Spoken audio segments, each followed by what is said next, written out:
Winelting natin kailangan po walang butas, walang singaw. Kasi po minsan, napupuno po ng langis ito, lalagay dito.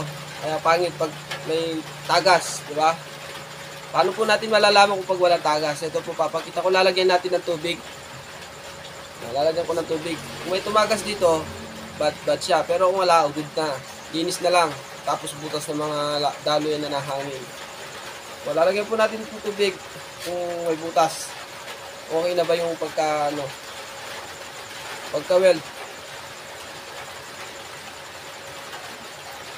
Yan po.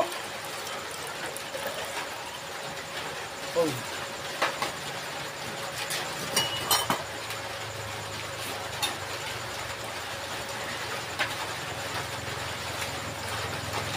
Nasa ko po para kitang-kita ko wala. Oh, wala po siya tagas, oh. Meron na po siya, bubutasin na lang po natin tapos lalagay yung burner. Ayan po. Diba? Yan na lang pagka-weld, oh. Ang ganun pa.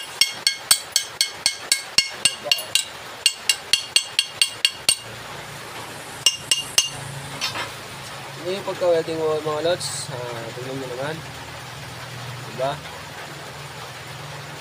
Magbubutas na lang tayo. Sige na mga lods. Papakita ko na lang pag nabuo ko na. Kung blue na naman ulit yung magagawa natin kalan. Okay po. Ito po, bibigay ko na yung butas na sikretong malupit ng ating kalan, Muse Oil. Ayan. Ito, binutas ko na po to at ipapaluwanan ko kung ilan o paano. Ito po. Ito po yung unang butas sa taas. May 8 po siyang butas. Ito na po yun. Papasok ko po, di ba? Mapasok. 8 po yan. 8. Ayan. 8. Ayan. Ang size po ng drill bit natin, 1.5 po yan. Ayan. 1.5 po.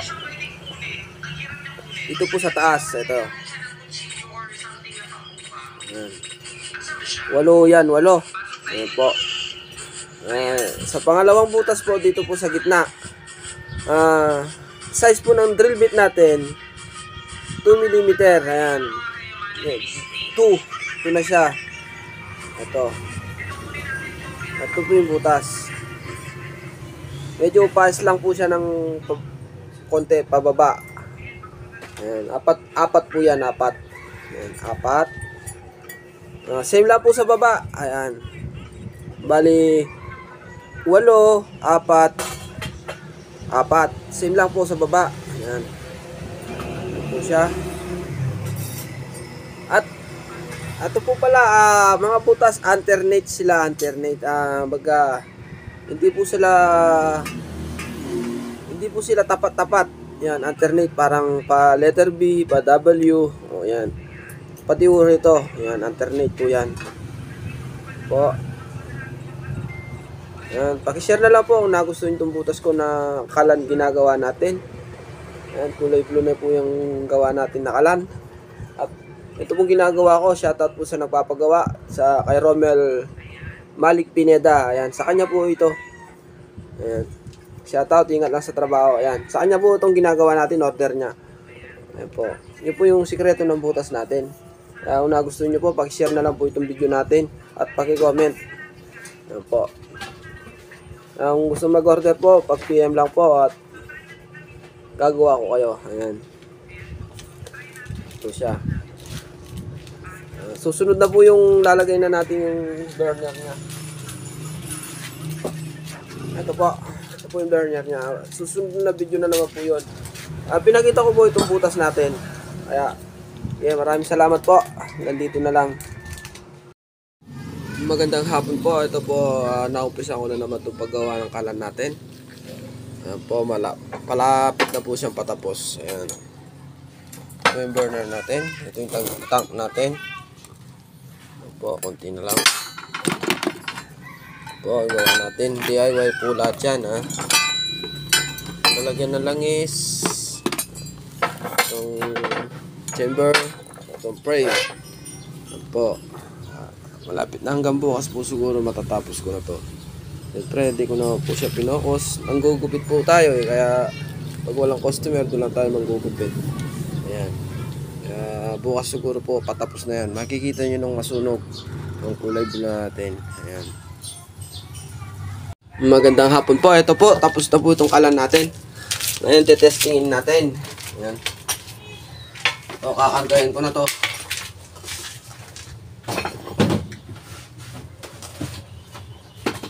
Siyempre, yung final.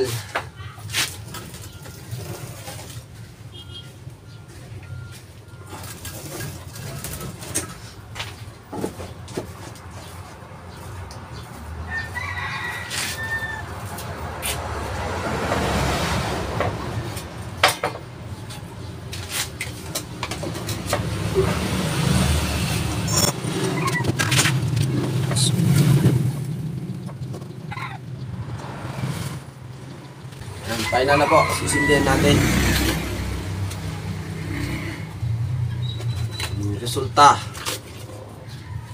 Success o hindi. Ito pala yung technique para mabilis masunog.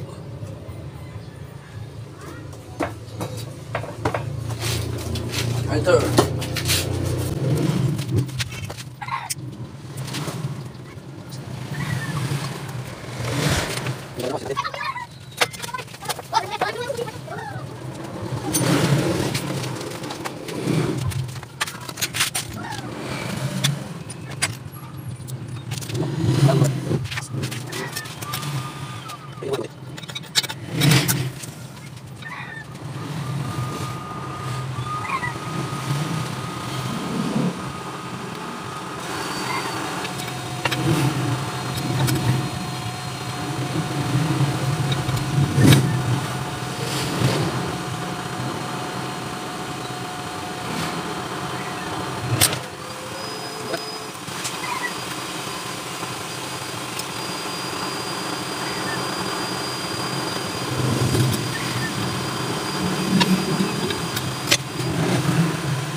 Antar na po. Hindi mo makita kung may blue. So, diba? Kung umiinit po yan, lumalakas. Ayan.